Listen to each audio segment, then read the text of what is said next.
అసలు సిసలైన టైం వచ్చేసింది. 2 సార్లు నేషనల్ అవార్డు విన్ అయినటువంటి మా cult block buster director Sai Rajesh గారిని మాట్లాడవలసిందిగా రిక్వెస్ట్ చేస్తున్నాం. యా తొందరగా ముగించలేను, ఎందుకంటే చాలా మందికి థ్యాంక్స్ చెప్పాలి.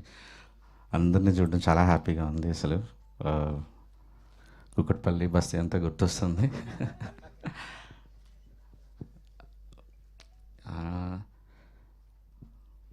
యాక్చువల్లీ వైష్ణవి ఎప్పుడో ఇంటర్వ్యూలో చెప్పింది ఒకసారి, మా డైరెక్టర్ ఇంత మంచి రైటర్ అంటే సెట్లో రాసేవాడు స్క్రిప్ట్ అని. గుర్తులేదా నీకు? అలా చెప్పొద్దని కూడా చెప్పాను నేను యాక్చువల్లీ. సో అంటే నేను ఆ బ్రెయిన్లో ప్రాసెస్ చేసుకుంటూ ఉండేవాడిని. ఆ సాడ్ మూడ్లో ఉంటూ పొద్దున ఒకటి రాసేవాడిని, సాయంత్రం ఒకటి రాసేవాడిని, కొట్టేసి మళ్ళీ నైట్ ఒకటి రాసేవాడిని. మా డైరెక్షన్ డిపార్ట్మెంట్కి తెలుసు యాక్చువల్లీ, వాళ్ళు ప్రింటర్ క్యారీ చేసుకుంటూ వెళ్ళేవాళ్ళు వెహికల్లో, ఎప్పుడు వీడు ఏ వర్షన్ పంపిస్తాడని. నైట్ పంపించేవాడిని, పొద్దున పంపించేవాడిని, క్యారవాన్లో కూర్చొని రాసేవాడిని, మళ్ళీ సెట్లో కూర్చొని రాసేవాడిని. అంటే ఇంక రాస్తూ రాస్తూ రాస్తూ రాస్తూ రాస్తూ ఇదే పని మీద ఉండేవాడిని యాక్చువల్లీ. సో అది సెట్లో రాయటం కాదు, ప్రాసెస్ చేసుకొని రాయటం. సో నాకు స్క్రీన్ ప్లే అవార్డు అనౌన్స్ చేయగానే నాకు అదే తను చెప్పింది అది గుర్తొచ్చింది. ఏంటంటే దీన్ని ఒక 2-3 ఏళ్ళు మోసాను తల్లో అలాగా. చాలా చాలా అంటే ఈ కథ ఒక పెయిన్ఫుల్ కథ. నేను ఆ మూడ్లో ఉండటం కోసం నేనే ఒక సాడ్ మూడ్లో ఉండి, నాకే ఇలాంటి సిచ్యువేషన్ జరిగితే, నేనే వైష్ణవి అయితే, నేనే ఆనంద్ అయితే, నేనే విరాజ్ అయితే ఏం చేస్తాను అని అలా ఊహించుకుంటూ రాస్తూ రాస్తూ రాస్తూ రాసొచ్చాను. అండ్ స్క్రీన్ ప్లేకి రావటం అనేది ఒక షాకింగ్ అండ్ చాలా చాలా చాలా ఆనందం ఇచ్చింది. రెండోసారి నేషనల్ అవార్డు తీసుకోవటం ఇంకా ఆనందం ఇచ్చింది. అండ్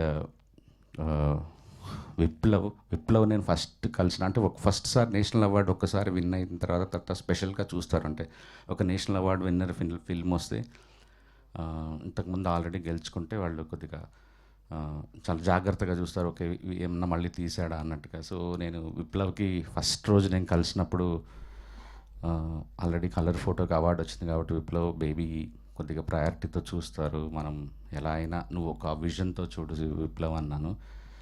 అలా అని అంటే నేను జస్ట్ మోటివేట్ చేయడానికి అలా చెప్తుంటాను అంతే జనాలందరికీ, ఇది మెయిన్ సాంగ్ అని ఇట్లా ఇట్లా అని. బట్ అన్న ఆ రోజు ఏంటో తదాస్తే అట్లా ఈరోజు నేషనల్ అవార్డు వచ్చింది. అండ్ నిజంగా చెప్పాలంటే ఈ స్క్రీన్ ప్లే అవార్డు నాతో పాటు విప్లవ్ కూడా తీసుకోవాలి. మొన్న మీరిద్దరు మిస్ అయ్యారన్న. యాక్చువల్లీ నేను ఇక్కడే 5.5 hour ఫుటేజ్ వేసుకొని సినిమా చూసిన. యాక్చువల్లీ లైక్ ఈ థియేటర్లో మనం చాలా మంచి సీన్స్ అన్నీ చూపించలేకపోయినాం because of 3 hours run time. So దానికి ఇంత బాగా రావటానికి, ఆ స్క్రీన్ ప్లే అలా ఉండటానికి reason Viplav. And love you Viplav. And మా బాలరెడ్డి సార్ ఇప్పుడు నాతో పాటు హిందీ కూడా చేస్తున్నారు.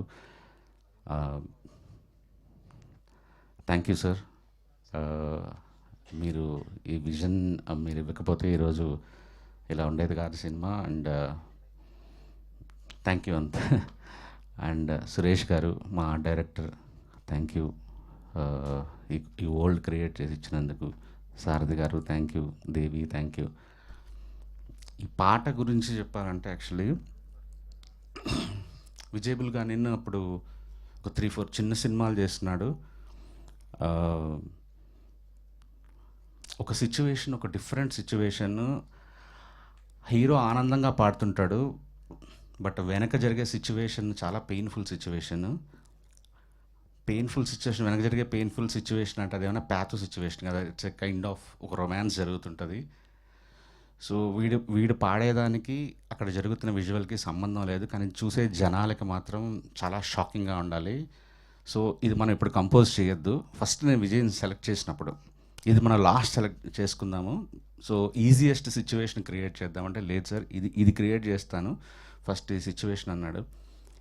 ఒక 5-6 ట్యూన్స్ తర్వాత ఈ ట్యూన్ వచ్చింది.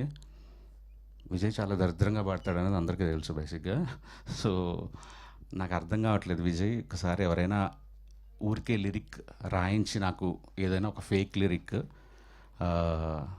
పంపించమంటే, సురేష్ బన్సెట్టి, నేను తన పేరు ఇంతకుముందు ఎప్పుడు వినలేదు, సురేష్ బన్సెట్టి రాశాడు, మన కథ లాంటి మరో కథ చరితలో ఉండదంటనే అని ఒక మాట చూడగానే అసలు ఇంకా నాకు అంటే సినిమా ఇంకా వరకు స్క్రిప్ట్ కంప్లీట్ అవ్వలేదు పూర్తిగా, కానీ ఒక గ్రేటెస్ట్ లవ్ స్టోరీ నేను హిస్టరీలో చూడని ఒక లవ్ స్టోరీ అని ఒక మాటలో రాసేసిన తర్వాత నేను ఆ లైన్కి తగ్గ సిచ్యువేషన్ క్రియేట్ చేయాలి ఫస్ట్లో అనుకున్నా. అందుకే ఆనంద్ వర్షంలో నుంచి వర్షంలో కూర్చొని ఏడుస్తున్నప్పుడు ఆ లైన్ మళ్ళీ రిపీట్ చేశాను. యాక్చువల్లీ నేను అసలు ఈ సినిమా మొత్తము ఒక ఒక ఒక లిరిసిస్ట్తో రాయించుకుందాం అనుకొని, నాకు he's my saviour Suresh Bansetti. అంటే ఈ పాట ఇంత బ్యూటిఫుల్ రాశాడంటే నాకు విన్న తర్వాత నేను ఇంకా వేరే వేరే ఇంకా ఇంకా ఇంకా నాకు వద్దు, నాకు ఇదే కావాలి అని ఫిక్స్ అయ్యాను. ఆ తర్వాత ఒక సిచ్యువేషన్లో నిజం చెప్పాలంటే ఒక 40 నిమిషాల ఫుటేజ్ని ఒక 3 నిమిషాల్లో చెప్పాల్సి వచ్చినప్పుడు సినిమా చూపించాను తనకి. సినిమా చూపించి ఈ 40 మినిట్స్ నువ్వు 3-4 మినిట్స్లో చెప్పాలి నువ్వు కథని అంటే, సినిమా చూసొచ్చి పాట రాశాడు యాక్చువల్లీ, చంటి పిల్లల ఊగే మనసు అని. అదే లిటరలీ 40 మినిట్స్ ఆఫ్ ఫుటేజ్ని.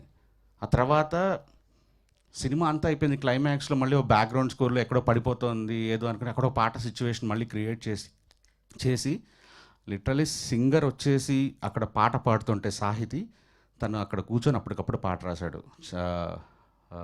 కలకలమే సాంగ్. ప్రతి ఒక్కరూ ఈ సినిమాకి హీరో, దాంట్లో ఒక హీరో సురేష్ బన్సెట్టి.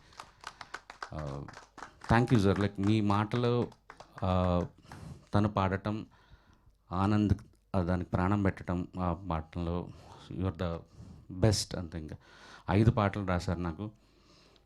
రోహిత్ పాడుతున్నప్పుడు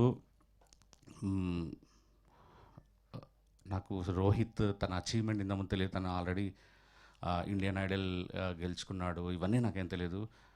బట్ ఎక్కడో నాకు ఎస్కేఎన్ కానీ ఓ పెద్ద సింగర్కి వెళ్దాం నాకు ఒక్కసారి వినిన తర్వాత తినగాక ఇంకెవరు అంతే. సో నేను ఇంకా గుర్తుంది వాళ్ళ తన బావ అనుదీప్ తను రికార్డ్ చేసిన టైం, ఆ మూమెంట్స్ నాకు ఆ రోజు తెలిసి సినిమా బ్లాక్ బస్టర్ అవబోతుంది అన్న ఒక ఫీలింగ్ వచ్చేసింది. అండ్ నాకు పర్సనల్గా నిన్న టీవీ చూస్తున్నప్పుడు లైవ్లో ఫస్ట్ స్క్రీన్ ప్లే అనౌన్స్ చేశారు, హ్యాపీగా ఉన్నా. ప్రేమిస్తున్న రోహిత్ అని చూడగానే నాకు డబుల్ హ్యాపీ అనిపించింది అసలు. The song deserves and Rohit deserves. I'm super happy for you Rohit. Dheeraj ఈరోజు నాకు ఎస్కేఎన్కి మధ్య ఇప్పటికి కూడా ఒక bridge. Thank you Dheeraj. And Vaishnavi, good to see you after long time. Yeah. And ఈ సినిమా అందరికీ అన్నీ ఇచ్చింది. దానికి ఫిల్మ్ఫేర్, సైమా, ఇప్పుడు నేషనల్ అవార్డ్, ఫిల్మ్లో పాట అయినావు. Good luck for your journey. And అన్న, యూ లుకింగ్ అమేజింగ్. కొత్త సినిమా గెటప్ అదిరిపోయింది. అనరా గెలిపాడు అక్కడికి, ఇక్కడ హర్షింది. ఓకే, నువ్వేనా హర్షింది?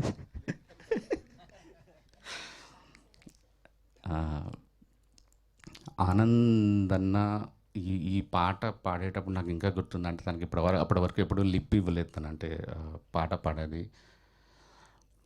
నాకు సినిమాలో కంటే మనం తీసిన లిరికర్ వీడియోలో నేను రాత్రి చూస్తున్నప్పుడు కూడా అన్న, the way you are singing that song, అంటే నిజంగా మీరే పాడారా, మీ ఆ నర్వ్స్ అదంతా చూస్తే సినిమాలో ఎందుకురా ఈ షాట్ లేదన్నట్టు అంత ఫీలింగ్ వచ్చింది. అండ్ ఐ మిస్ యూ అన్న.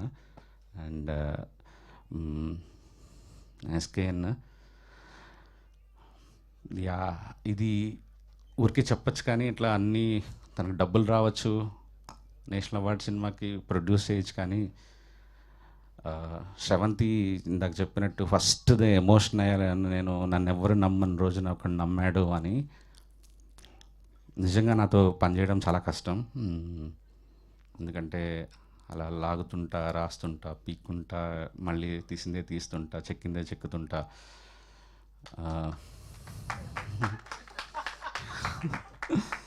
నమ్మాడు నన్ను. I love you. సో అంతే.